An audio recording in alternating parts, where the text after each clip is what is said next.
믿고 봉독하시길 소망합니다. 누가복음 10장 17절에서 20절, 17절입니다. 시작.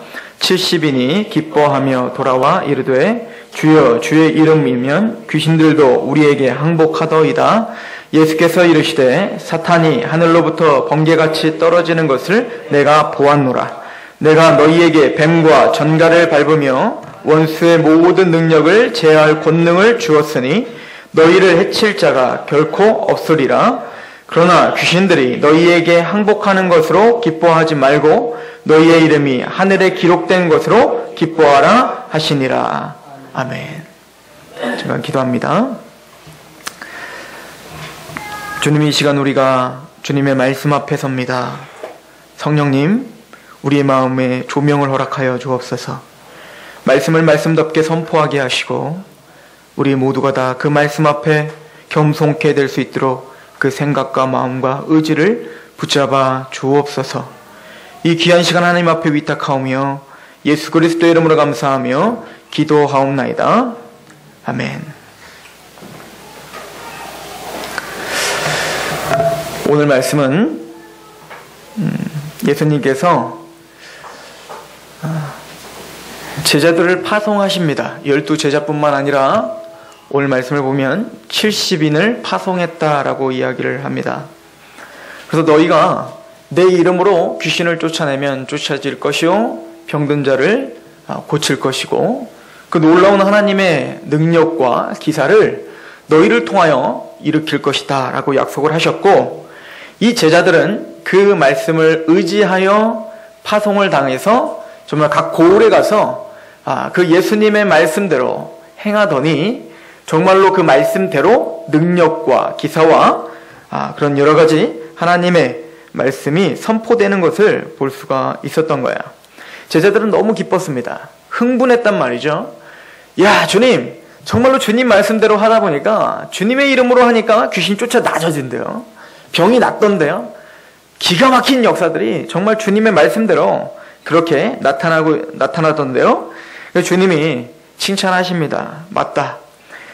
내가 너희와 항상 함께 있었다. 그래서 몸은 너희와 같이 있지 않았지만 나는 멀리서나마 그 너희가 하나님의 말씀, 즉 나를 의지하여 그렇게 행할 때 하늘로부터 그 사탄이 떨어지는 것을 내가 봤다. 잘했다. 그거야. 내가 말했던 게 바로 그거란다 라고 이야기하시죠. 그래서 19절에 보면 내가 너희에게 뱀과 전갈을 밟으며 원수의 모든 능력을 제할 권능을 주었으니 너희를 해칠 자가 결코 없으리라. 봤지 얘들아? 내가 너희를 파송할 때는 너희를 고아처럼 내버려두지 않고 내가 항상 너희와 함께하고 있다는 것을, 그 권능과 능력이 함께하고 있다는 것을 잘 알겠지? 그리고는 주님께서 이렇게 말씀하십니다. 20절. 그러나 귀신들이 너희에게 항복하는 것으로 기뻐하지 말고 너희의 이름이 하늘에 기록된 것으로 기뻐하라 하시니라 라고 말씀하시죠. 즉 구원받은 하나님의 백성들이 무엇으로 기뻐해야 되는지, 하나님의 백성들이 살아가며 하나님의 능력을 행할 수 있고 하나님의 뜻대로 행하여 그 놀라운 역사와 환경이 바뀜, 이런 모든 것들도 경험하실 수 있어요. 역동적인 하나님은 여러분들의 인생 속에서 놀라운 일들을 행하실 거예요. 믿으십니까? 그러나 과연 하나님의 백성들이 무엇을 가지고 기뻐해야 되는지, 구원받은 하나님의 백성들에 있어서 가치, 정말 우리가 추구해야 될 가치가 무엇인지를 한 번쯤은 생각해 볼 필요가 있는 겁니다. 제가 인터넷을 보다가 랜드 암스트롱이라는 사람의 이야기를 들었어요. 이 랜드 암스트롱은 사이클 선수입니다. 저희 아버지가 자전거 가게 사장님이십니다. 근데 이 랜드 암스트롱은 이 사이클에서 7연패를 달성했다는 겁니다. 투르 드 프랑스 대회, 이 대회가 아마 사이클, 저는 잘 모르겠는데 이 대회가 이 전 세계에 있어서 사이클 대회에 가장 권위 있는 대회라고 합니다. 근데 이 대회 1999년부터 2004년까지 연속 재패, 그리고 7연패를 달성한 대단한 사람인데, 단순히 그 사람이 1등을 7번이나 했다가 중요한 게 아니고, 이 사람은 1996년에 고환암, 굉장히 희귀한 암인데요, 고환암에 걸린 거예요. 그래서 이 고아남이 이 뇌와 폐까지 전이가 됐거든요. 1996년도에 이미 그렇게 폐까지 전이가 됐는데, 그래서 극심한 고통이 찾아오기 시작한 겁니다. 그래서 선수생활은 당연히 못하죠. 그리고 암에 그렇게 제대로 노출돼서 전이가 돼서 여러 군데 퍼지기 시작하면 이제 일반적인 삶도 제대로 할 수가 없는 지경이 됩니다. 온통 거기에 신경이 다 쏘이기 때문에 이 조금만 아파도 막 이 몸둘 바를 모르거든요. 그런데 이 사람은 이 전이된 폐와 뇌까지도 전이가 됐는데 상태에서도 끝까지 불굴의 투지를 가지고 이 암을 이겨버린 거죠. 물론 암을 그대로 갖고 삽니다. 나중에 그래서 은퇴를 할 때는 이 암이 너무 많이 전이가 돼서 이젠 더 이상 선수 생활을 못하고 은퇴를 하게 됩니다.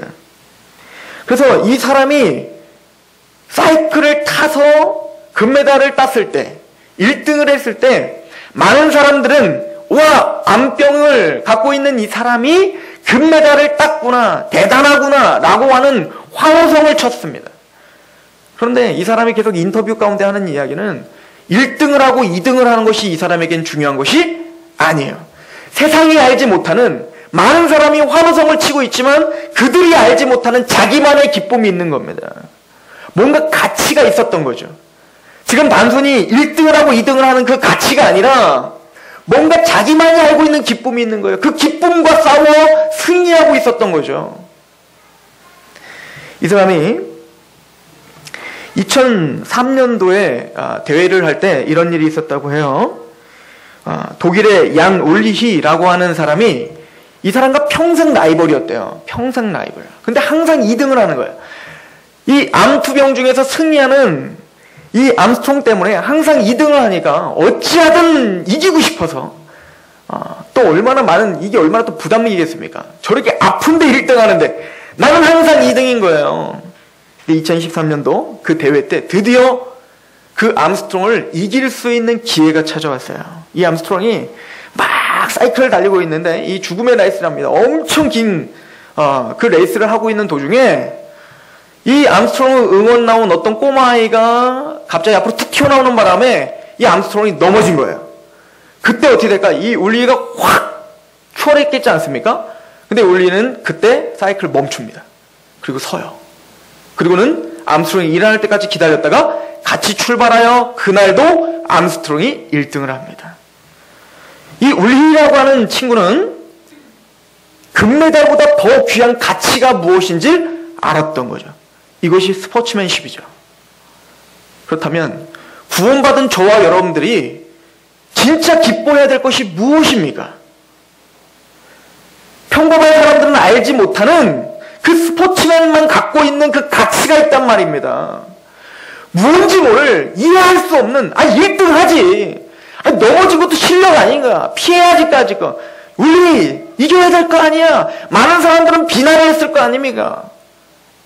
그런데 그 울리는 멈췄어요. 1등보다 더 가치가 있는 것이 그에게는 있었던 거예요. 그게 뭔지는 정확하게 모르겠지만 뭔가 스포츠에 몰입하는 사람에게는 무언지 모를 가치 때문에 세상이 알지 못하지만 무언지 모를 기쁨에 살아가고 있다. 이거는 구원받은 하나님의 백성들, 저와 여러분들 가운데 대단히 중요한 메시지를 던지고 있는 거죠. 여러분들의 기쁨의 원천은 무엇입니까? 여러분들이 도대체 무엇 때문에 기쁘고 무엇 때문에 살 희망이 있습니까? 무엇 때문에 여러분들은 웃고 있습니까? 한번 돌아보십시오. 내가 하나님의 백성입니다. 하나님의 복음에 감격하고 있는 사람입니다. 라고 이야기를 하지만 우리가 대부분 기쁜 그 제목들이 무엇이냔 말이죠. 저는 오늘 주님께서 이 가치가 무엇인지를 알려주고자 오늘 이 메시지를 우리에게 주셨다 믿습니다. 이 70인을 파송한 것은 뭐가 생각이 납니까?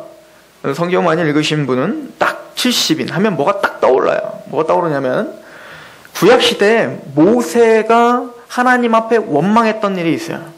주님, 내가 이들을 낳았습니까? 내가 이들을 아비로 낳았습니까?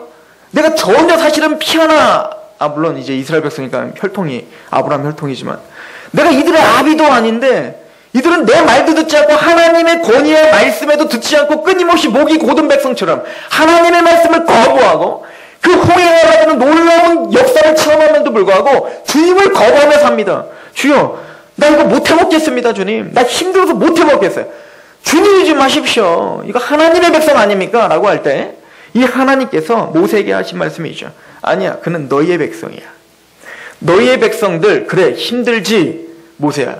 그래서 내가 너희에게 특별한 선물을 줄게. 70명 장로를 좀 불러와 라고 이야기합니다. 그래서 모세는 하나님의 말씀대로 70장로를 불러옵니다. 이게 민수기에 있는 말씀입니다. 민수기 11장에 있는 말씀이죠. 그리고는 갑자기 70명 장로에게 모세에게 역사하셨던 그 하나님의 영, 우리로 말하면 성령님이죠. 그 성령님을 부어주십니다. 민수기 11장 29절에 이렇게 써있어요. 모세가 그에게 이르되 내가 나를 두고 시기하느냐? 여호와께서 그의 영을 그의 모든 백성에게 주사 다 선지자가 되게 하시기를 원하노라. 즉 이 말씀은 그 장로들에게 하나님의 영 성령이 임하니 이제는 뭡니까? 모세 혼자 감당할 수 없는 그 하나님의 일을 그 70명의 장로들에게 나눠주어 하나님의 영을 통하여 하나님의 일을 감당케 하시기 위하여 성령을 부어주시는 장면이죠. 그것도 이 사람들이 막 예언을 하는 거예요. 그리고 예언을 하면 이제 예언 끝났으면 됐는데 이 사람들이 그 여파가 너무 강했어요. 하나님의 그 임재하심의 여파가 너무 강했는지 성막에서 떠나지 않고 계속 또 예언하고 있는 겁니다. 이걸 봤던 여호수아가 모세에게 이렇게 말하는 겁니다. 모세요, 쟤네들 좀 말리십시오. 원래 하나님의 영을 받아 하나님의 말씀을 대언하는 것 모세 당신의 일인데 왜 저 사람들이 평범한 저 사람들이 자꾸 예언하게 그냥 냅두실 겁니까? 라고 이야기할 때 제가 아까 읽어드렸던 민수기 11장 29절에 모세가 그렇게 얘기하는 거예요. 시기하느냐 여호수아야? 여호수아는 혹시 자기가 나중에 지도자가 됐을 때 자기가 지도자가 될 것 같은 그런 느낌이 있었을 때 이 사람들이 다 예언하면 자기의 어떤 리더십 분리될까봐 겁이 났는지 아무튼 그럴 때 모세가 말합니다. 너 시기하냐? 이들이 영을 받아 예언하는 것이 놀랍냐?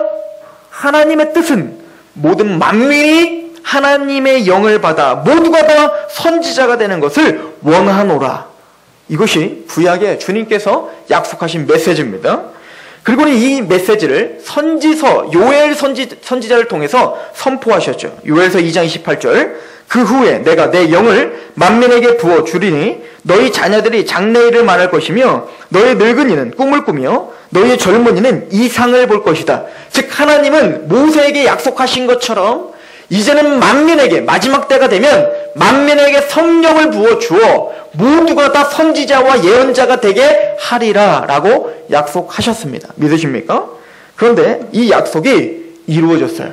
언제 이루어졌죠? 오순절 성령 강림 때 이미 이루어진 거예요. 그래서 사도행전 2장 16절부터 21절까지 이렇게 말씀합니다. 제가 봅니다. 16절입니다.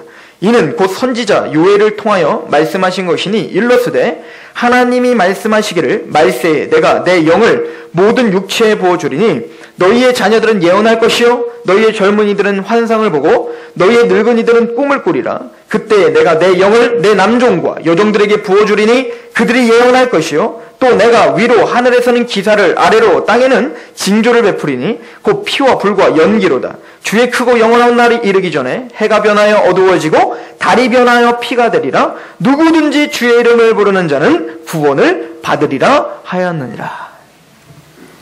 오순절 성령 강림이 임했을 때 하나님의 영이 강권적으로 부어졌죠. 그리고 이것이 누구에게 임했습니까? 하나님의 제자들에게 임했단 말입니다. 이것이 뭐에 대한 성취라고요? 요엘서가 모든 만민이 이제는 다 하나님의 예언자가 되리라 라고 했던 성취가 됐단 말이죠. 자, 이 말씀을 염두에 두고 오늘 본문을 생각해 보시기 바랍니다. 예수님이 70인을 보냈어요. 하나님이 모세의 일을 홀로 감당하는 것이 감당치 않아요. 이제는 하나님께서 70 장로들에게 하나님의 영을 부어주어 이제는 모세가 하는 일을 그대로 같이 감당할 수 있도록 70인을 보냈단 말입니다. 그리고는 오늘 말씀을 보시기 바랍니다. 누가복음 우리 10장을 한번 보십시오. 10장 왜 70인을 세웠는지 그 목적이 무엇인지 보세요. 10장 1절입니다. 그 후에 주께서 따로 70인을 세우사 친히 가시려는 각 동네와 각 지역으로 둘씩 앞서 보내시며 2절 같이 읽습니다. 시작. 이르시되 추수할 것은 많되 일꾼이 적으니 그러므로 추수하는 주인에게 청하여 추수할 일꾼을 보내주소서 하라. 주님이 이제 행하실 일이 있다고요. 주님은 이 땅에 오셔서 자기가 십자가를 지심으로 모든 백성에게 구원을 주실 겁니다. 그런데 이 일은 예수님 혼자 감당하세요. 맞습니다. 예수님 홀로 단번에 영원한 제사를 들으심으로 이제는 모든 백성들이 구원받게 하나님이 하실 거라고요. 그러나 이 일은 예수님 혼자 완성시키는 게 아니에요. 이 일은 예수님이 키워놓은 12제자를 통해서 그 12제자가 또 다른 제자를 키워서 그 제자들이 또 다른 제자를 키워서 그렇게 하나님 나라를 확장하실 거예요. 믿으십니까? 그래서 주님은 말하는 겁니다. 추수할 것은 많아요. 이제 때가 참에 주님이 오셨거든요. 이제 때가 참에 십자가의 복음이 전파되어 이제는 하나님의 교회가 세워질 거거든요. 그래서 필요한 게 주님의 마음에는 누구라고요? 바로 일꾼입니다. 주여, 일꾼이 필요합니다. 그래서 누구를 세운 거예요? 70인을 세운 거예요. 모세가 하나님의 나라를 위해서 이 가나안 땅을 정복하기 위해서 70장로가 필요했듯이 예수님이 하나님의 나라를 확장하기 위하여 몇 명이 필요했다고요? 70인을 따로 모으신 거예요. 그리고는 아까 70장로가 선지자요 예언자가 됐죠. 그런 것처럼 하나님께 부르심을 받은 구원받은 백성들은 모두가 다 예언자요 선지자가 되더라요. 여러분들 어느 기도원에 가서 우리 아들이 이 대학을 가는 게 좋습니까? 저 대학을 가는 게 좋습니까? 주님이 내가 이 직장을 갖는 것을 좋습니까? 이 직장을 갖는 것이 좋습니까? 라고 그렇게 뭔가 은사받은 자들에게 가서 영예를 하며 그렇게 해석해주는 자를 성경은 선지자라고 말하지 않습니다. 성경에서 말하는 선지자, 예언자라고 하는 뜻은 미래를 예측하고 미래를 알아맞추는 자를, 그런 점쟁이 같은 자를 예언자, 선지자라고 말하지 않아요. 그 예자는 맡을 예자를 씁니다. 구약의 선지자라고 하는 단어, 나비라고 하는 히브리어는 하나님의 말씀을 맡아 대언하는다 라고 하는 뜻이에요. 믿으십니까? 물론 하나님의 말씀을 맡아 대언할 때 미래도 하나 있을 수 있어요. 우리도 선지자입니다. 하나님의 미래를 예언하는 자입니다. 예수님 재림하실 거예요. 믿으십니까? 이거 담대하게 선포하는 선지자들입니다. 누가? 저와 여러분들이에요. 그래서 오순절 성령 강림 때 하나님의 역사가 임했을 때 모든 자가 뭐 했다고요? 이제는 예언하고 꿈을 보고 환상을 보는 역사가 일어났다라고 이미 성취됐다라고 사도 바울은 이야기하고 있잖아요. 여러분들은 선지자예요. 여러분들은 예언자입니다. 왜요? 하나님의 말씀을 맡아 대언하는 예언자입니다. 자, 보십시오. 지금 누가복음 10장에서 이 70인에게 주님께서 부탁하시는 것이 바로 선지자의 일이었던 겁니다. 보십시오. 누가복음 10장 16절을 보시면 이렇게 말씀합니다. 너희 말을 듣는 자는 곧 내 말을 듣는 것이요 너희를 저버리는 자는 곧 나를 저버리는 것이요 나를 저버리는 자는 나 보내신 이를 저버리는 것이라 하시니라. 무슨 얘기죠? 너희의 말을 저버리면 누구의 말을 저버리는 거예요? 하나님의 말을 저버리는 거예요. 왜요? 우리의 입으로 전파하고 있는 복음은 이제 내 말이 아니라 누구의 말을 맡아 전파하고 있어요? 하나님의 말씀을 맡아 전파하고 있는 선지자의 선포기 때문에 그런 겁니다. 그러므로 지금 이 70인은 모두가 다 하나님의 선지자들인 거예요. 고 구원받은 하나님의 백성들, 저와 여러분들은 하나님의 선지자요 예언자가 됐음을 믿으셔야 돼요. 그래야 에레미야가 여러분들에게 의미가 있어져요. 이사야서가 여러분들에게 의미가 있어진다고요. 에레미야서에 보면 예레미야가 뭐라고 하냐면 하나님의 말씀을 전하지 말라고 자꾸 세상에서 압박을 가하니까 에레미야가 뭐라고 하죠? 내가 하나님의 말씀을 말하지 아니하면 내 마음이 속이 너무 타서 미치겠습니다. 말을 하지 않을 수가 없습니다. 라는 고백. 이게 선지자의 태도인 거죠. 우리도 하나님의 복음을 전파하지 않으면 내 마음에 불이 붙은 것 같아서 도대체가 복음을 전파하지 않으면 안 됩니다. 라고 불에 탄 자, 이것이 바로 성도입니다. 남 얘기하는 것 같아요. 모두가 다 구원받은 저와 여러분들의 이야기가 돼야 돼요.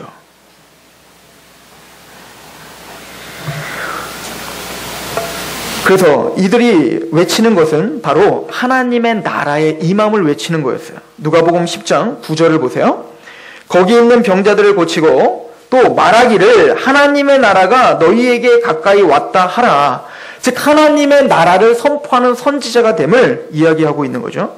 누가복음 11장 20절에서 23절 이렇게 말합니다. 그러나 내가 만일 하나님의 손을 힘입어 귀신을 쫓아낸다면 하나님의 나라가 이미 너희에게 임하였느니라. 강한 자가 무장을 하고 자기 집을 지킬 때에는 그 소유가 안전하되 더 강한 자가 와서 그를 굴복시킬 때에는 그가 믿던 무장을 빼앗고 그의 재물을 나누느니라. 나와 함께 하지 아니하는 자는 나를 반대하는 자요 나와 함께 모으지 아니하는 자는 해치는 자니라. 자, 이 말씀을 제가 찾은 이유가 있어요. 뭐냐면 이 70인이 복음을 전했죠. 뭘 전파하는 자라고요? 하나님의 나라를 전파하러 다니는 거예요.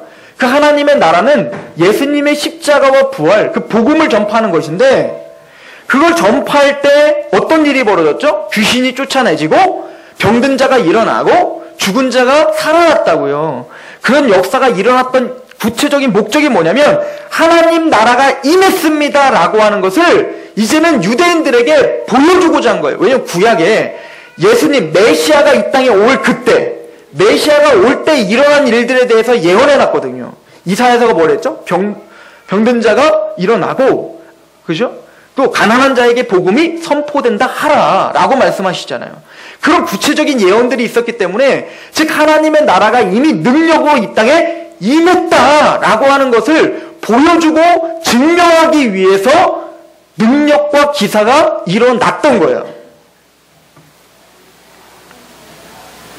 우리가 착각하지 말아야 될 것은 그 당시에 이 70인들이 복음을 전파할 때 능력과 기사가 일어났죠.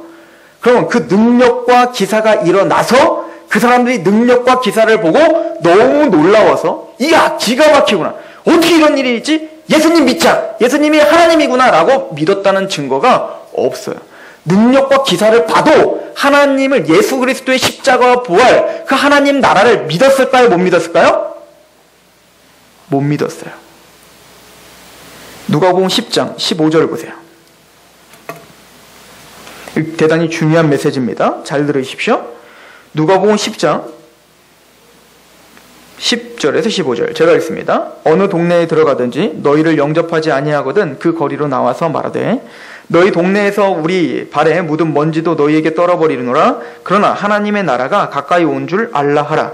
내가 너희에게 말하노니 그날의 소돔이 그 동네보다 견디기 쉬우리라. 화 있을진저 고라시나 화 있을진저 벳세다야 너희에게 행한 모든 권능을 두로와 시돈에서 행하였더라면 그들이 벌써 베옷을 입고 제에 앉아 회개하였으리라. 심판 때에 두로와 시돈이 너희보다 견디기 쉬우리라. 가버나움아 내가 하늘에까지 높아지겠느냐 음부에까지 낮아지리라. 너희 말을 듣는 자는 곧 내 말을 듣는 것이요 너희를 저버리는 자는 곧 나를 저버리는 것이요 나를 저버리는 자는 나 보내신 이를 저버리는 것이라 하시니라. 즉 그런 권능과 능력을 행했다고 해서 그들이 예수 그리스도께 믿고 나와 회개했대요? 아니면 그런 엄청난 권능과 능력이 행해도 죽어도 안 믿었대요? 죽어도 안 믿었다고 성경은 이야기하고 있는 거예요.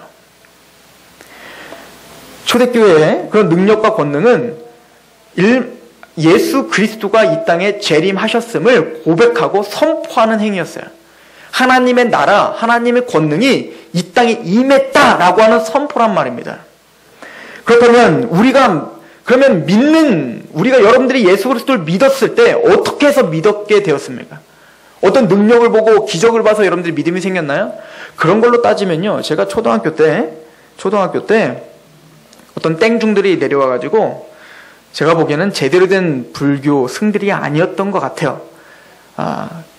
그 중들이 내려와서 뭘 해주냐면 전생 체험을 해주게 해줬어요. 그때 막 어린이들부터 어른까지 쫙 모여가지고 야시장 같은 데 딱 모여가지고요. 그 사람들이 어떻게 하면 뱀 같은 거 막 잡아놓고 뱀이 물지 않는 것을 막 보여주고 그 전생 체험하게 해주고 그 가운데서 막 병 고치는 역사를 막 보여줬다고요. 그래서 막 신기하고 난리 났거든요. 그런데도 저는 불교를 믿지 않았어요. 그럼 거기 있던 많은 사람들이 그 신기한 걸 보고 이야 놀랍다라고 하고 불교를 믿었을까요? 아니요. 놀랍다 있었다 하고 와 어떻게 그런 일이 있을까 하고 그냥 집으로 돌아가더라고요. 그런데 이런 역사가 기독교에도 충분히 있을 수 있어요. 제가 어렸을 때 많은 기적들과 체험과 능력을 받지만 그것으로 내가 죄사함 받지 않았습니다. 성경을 한 번도 그런 능력과 기사로 그것으로 우리가 구원받은 것을 말하지 않아요. 이렇게 구원받는 거예요. 성경이 말하는 바를 우리가 좀 보겠습니다. 누가복음 우리 10장을 보세요. 10장 21절부터 주님께서 이렇게 갑자기 기도를 하시죠. 한번 읽어볼까요? 10장 21절 시작. 그때 예수께서 성령으로 기뻐하시며 이르시되 천지의 주지이신 아버지여 이것을 지혜롭고 슬기 있는 자들에게는 숨기시고 어린아이들에게 나타나심을 감사하나이다. 옳소이다. 이렇게 된 것은 아버지의 뜻이니이다. 내 아버지께서 모든 것을 내게 주셨으니 아버지 외에는 아들이 누구인지 아는 자가 없고 아들과 또 아들의 소원대로 계시를 받은 자 외에는 아버지가 누구인지 아는 자가 없나이다 하시고 제자들을 돌아보시고 조용히 이르시되 너희가 보는 것을 보는 눈은 복이 있도다. 내가 너희에게 말하노니 많은 선지자와 임금이 너희가 보는 바를 보고자 하였으되 보지 못하였으며 너희가 듣는 바를 듣고자 하였으되 듣지 못하였느니라. 이 이야기는 무슨 얘기죠? 어떤 능력과 기사를 봐 뭔가 믿어지는 게 아니고 높아졌던 내 마음이 뭔가 보지도 못했고 뭔가 알지도 못했는데 그냥 부셔지는 역사가 일어나더라는 거예요. 성경에서 주님은 뭐라고 이걸 소개하냐면 내 아버지께서 모든 것을 주셨고 아버지 외에는 아들이 누구인지 아는 자가 없고 아들과 또 아들의 소원대로 계시를 받은 자 외에는 아버지가 누구인지 아는 자가 없다는 거예요. 즉 무슨 얘기냐면 성령님께서 우리에게 강하게 역사하셔서 복음이 그냥 믿어지게 하시더라는 거예요. 이것 외에는 그 어떤 능력과 기사를 보더라도 아무도 하나님의 말씀을 믿고 따르고 회개할 수 있다 없다? 없다는 거예요. 우리가 뭔가 잘나서 뭔가 봐서 뭔가 내가 능력이 있어갖고 능력을 행하면 믿음이 생기리라 아니에요. 우리가 어떤 능력을 갖고 있을지라도 우리가 어떤 지혜를 갖고 있을지라도 우리는 하나님의 말씀을 믿을 수 있는 지혜와 능력이 하나도 없다라고 성경은 이야기하고 있는 거예요. 70인들아 너희가 그런 역사를 베풀었지만 그것이 하나님의 나라의 일을 하는 핵심이 아니야. 너희의 뭔가 능력이 너에게 있다는 것으로 기뻐하지 마라고 이야기하죠. 이 얘기를 이 70인이 이런 엄청난 기적을 체험하고 뒤에 어떤 역사가 일어나는지 아십니까? 제자들이 특히 야고보와 베드로와 요한이 예수님을 따라서 변화산성을 올라가죠. 올라갔을 때 엄청난 역사를 봐요. 예수님이 그 부활의 몸을 입잖아요. 신령한 몸을 모세와 엘리야와 같이 입지 않습니까? 그때 베드로가 야 여기에 초막새 찍고 여기서 살죠. 이런 이야기를 합니다. 그리고는 내려가기가 싫은 거예요. 왜냐면 내려가면 뭐가 있어요? 병든 자가 있고 여전히 삶이 있어요. 그래서 천국과 같이 뭔가 예수 그리스도의 이 황홀한 걸 경험했더니 내려가기가 싫은 거예요. 근데 주님이 뭐라고 합니까? 아니라는 거죠. 너희가 있어야 될 곳은 이곳이 아니라 변화산상이 아니라 어디예요? 저 여러 문제가 있는 너의 가정과 너의 학교와 너의 직장이라는 거죠. 그래서 산을 내려가라는 거예요. 그래서 우리 구원받은 하나님의 백성들에게는 뭔가 황홀하고 뭔가 신비한 체험, 하나님 앞에 뭔가 깊은 뭔가를 깨닫다고 해서 거기에 머물러 있으면 안 돼요. 우리가 싸워야 될 곳은 교회 안이 아니라 어디라고요? 교회 밖이라니까요. 세상이에요. 직장이에요. 가정이에요. 그런데 가정에 갔더니 직장에 갔더니 어떤 일이 벌어졌습니까? 거기 갔더니 여전히 병든 자가 있는데 이 제자들이 고치지를 못하는 거예요. 그런데 주님이 뭐라고 합니까? 기도 외에는 이런 유가 나갈 수 없다. 이렇게 말씀하시죠? 그럼 이 제자들이 진짜 기도 안 했을까요? 기도를 왜 안 했겠습니까? 기도했어요. 왜냐면 그 전에 이미 배웠거든요. 어떻게 병든 자를 어떻게 귀신을 쫓아내는지 이미 배웠거든요. 나사렛 예수의 이름으로 쫓아내라고 했었잖아요.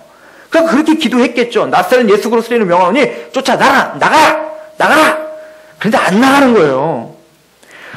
이 사람들은 경험도 있었단 말입니다. 예전에 한번 70인 파송할 때 이 제자들 같이 갔을 거 아니에요. 그런데 이런 놀라운 기적, 이런 선교 보고까지 했단 말입니다. 그런데 지금은 나가는데 안 나가. 주님이 지적하는 게 뭐죠? 그 능력은 니네 호주머니 속에 있는 게 아니야 라고 하는 거죠. 근데 착각하는 게 있어요. 내가 뭔가 이런 능력을 한번 베풀면 이 능력이 나에게 있다고 생각해요. 그래서 어떤 목사는 성령을 내가 당장 불러올 수 있다라고 그렇게 장언을 해요. 내가 부르면 성령 당장 와서 병 다 고친다는 거예요. 성령 그렇게 이용하는 거 아니에요. 하나님은 그렇게 이용의 대상이 아니라 그분은 경배받을 하나님이시라고요. 내 호주머니 속에 능력이 있는 것처럼 하지 말라는 얘기입니다. 온전히 매 순간마다 하나님 앞에 의지할 때만이 그 능력이 나타난다는 거예요. 하나님이 하나님과의 관계를 회복하는 거예요. 이 말씀을 잘 생각하고 오늘 본문을 생각해 보시면 우리가 기뻐해야 될 게 무엇인가 하는 거예요. 여러분, 구원받으신 여러분들을 통하여 하나님이 함께 하실 거예요. 여러분들 구원받은 여러분들을 통하여 때로는 여러분들 환경이 변화되는 역사가 있길 소망합니다. 여러분들 아팠던 몸이 낫기도 소망해요. 그러나 그런 능력들에 집착하는 신앙이 되시길 않기를 원합니다. 주님 그거 원하는 거예요. 예, 와 놀라운데요? 주님의 이름으로 막 놀라운 역사들이 일어나던데요? 얘야, 맞다. 그런 능력 나타난다. 뱀과 정갈을 받는 권세를 내가 너에게 줬어. 그러나 그것으로 기뻐하지 말고 너희의 이름이 하늘에 기록된 걸로 기뻐해. 이 얘기는 무슨 얘기죠? 생명책에 기록된 것으로 기뻐하라는 얘기 아닙니까? 생명책에는 기록되거나 말거나 할 것이 아니라 기록되지 않으면 지옥 가는 거예요. 아무리 백날 무슨 체험을 하고 권능 보고 기적을 봤다 할지라도 또 우리가 백날 교회를 왔다 갔다 할지라도 내가 20년 다녔네 30년 다녔네 내가 장로네 내가 목사네 내가 뭐 했네 이 모든 것을 갖고 있다 할지라도 우리가 하늘에 기록된 생명책이 기록되지 않으면 우리 모두가 다 지옥에 떨어져요. 제 말 아닙니다. 계시록에 있는 말씀을 제가 읽어드리도록 하겠습니다. 계시록 20장 12절입니다. 또 내가 보니 죽은 자들이 큰 자나 작은 자나 큰 보좌 앞에 서 있는데 책들이 펴 있고 또 다른 책이 펴졌으니 곧 생명책이라.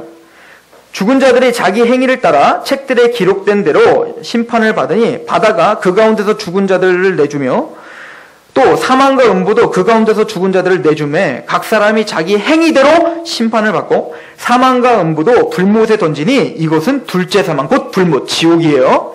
15절에 이렇게 말합니다. 누구든지 생명책에 기록되지 못한 자는 불못에 던지우리라. 그러므로 우리는 주님의 그 경고를 잘 들으셔야 됩니다.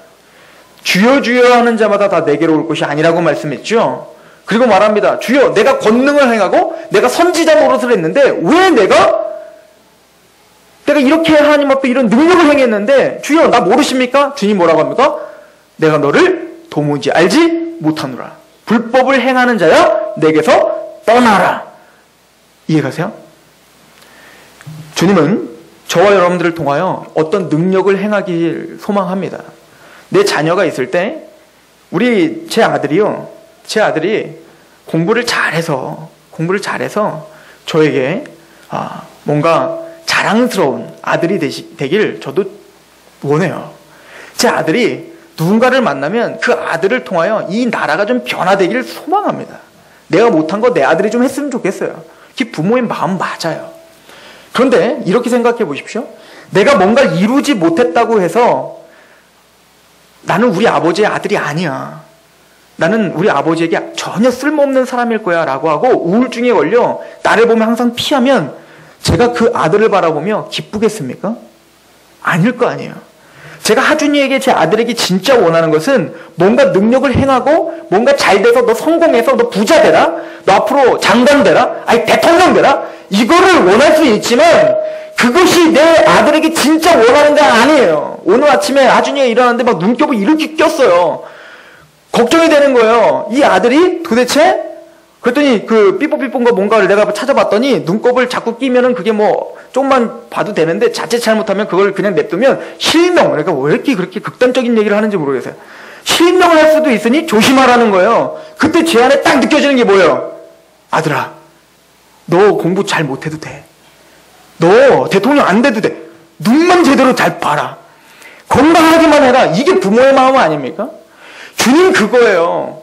와, 내가 지금 흥분했는 거예요. 나 이런 일 했습니다. 나 이렇게 행했습니다. 주님 말씀대로 막 귀신도 쫓아내고 막 이런 능력도 행했어요. 너무너무 기뻐요. 얘들아, 그래 나도 기쁘단다. 그거 다 네가 한 게 아니라 하나님이 해주신 거지.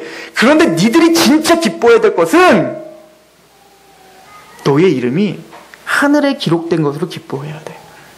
나는 원래 죽을 수밖에 없는 죄인인데 내 사랑하는 아들, 내 예수를, 그 독생하신 예수를 갈기갈기 찢어서 십자가의 못을 박아 예수님의 생명 대신 너를 살렸다는 그 감격, 그 감동, 예수님의 십자가를 바라볼 때 그 처절한 죽음이 바로 네 죽음이야. 네가 그렇게 죽어야 돼. 근데 내가 널 죽이지 않고 대신 내 사랑하는 아들 그 예수에게 모든 진노를 다 쏟아 부었어. 그 엄청난 희생으로 네 이름이 내 호적에 등록돼 있어. 그걸로 기뻐해. 이것이 너희에게 세상이 줄 수 없는 그 기쁨이요. 이 감격이 그 어떤 환경이 변화되더라도 무너질 수 없는 그 기쁨이 되길 원해. 왜냐면요, 그 능력과 뭔가 하나님의 능력으로 내가 뭔가 일궈낸 것을 기뻐한다면, 예를 들어서 주님께 기도했더니 내가 부자가 됐습니다. 내가 이렇게 승승장구했습니다. 예수님께 기도했더니 내 아들이 서울대 갔습니다. 근데 그 아들이 쫄딱 망하면, 만약에 내 육체가 무너지면 하나님의 저주인 겁니까? 나는 하나님의 자녀가 이제 아닌 겁니까?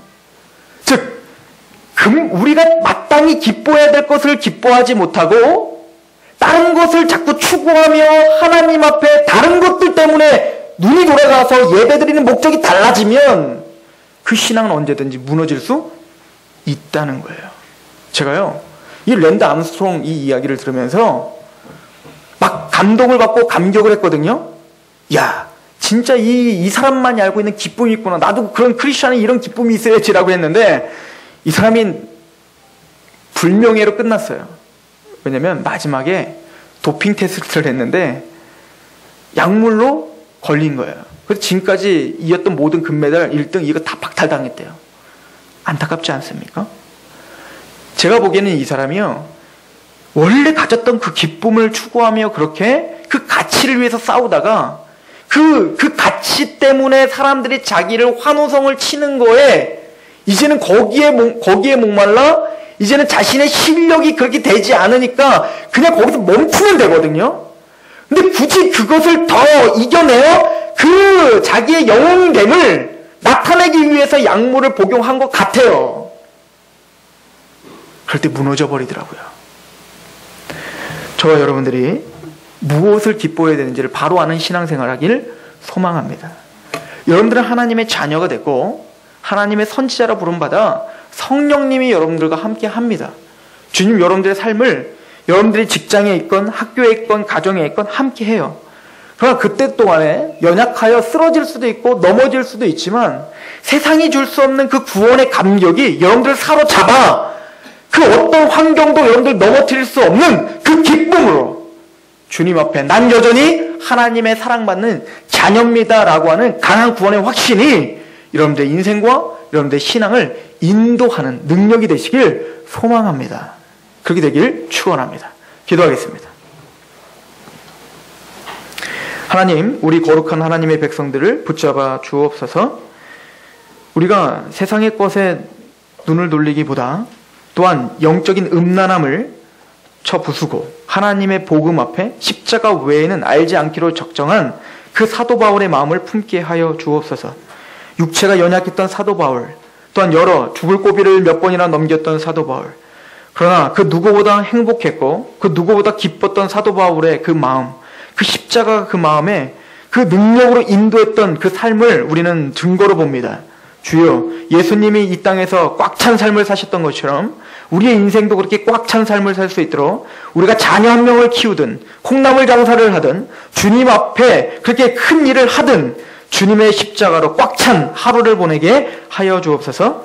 다윗이 고백한 것처럼 구원의 감격을 다시 회복시켜 주시고 정직한 영을 새롭게 하여 주셔서 우리가 능히 하나님의 일에 정말 일꾼이 없어 주님의 탄식하는 그 일에 예 주님 제가 하겠습니다. 제가 그곳에 서 있겠습니다라고 그렇게 선지자처럼 담대하게 말할 수 있는 거룩한 성도들로 인도하시고 붙잡아 주시옵소서. 이 예배를 하나님 받아줘 주셨을 믿고 예수 그리스도의 이름으로 감사하며 기도하옵나이다. 아멘.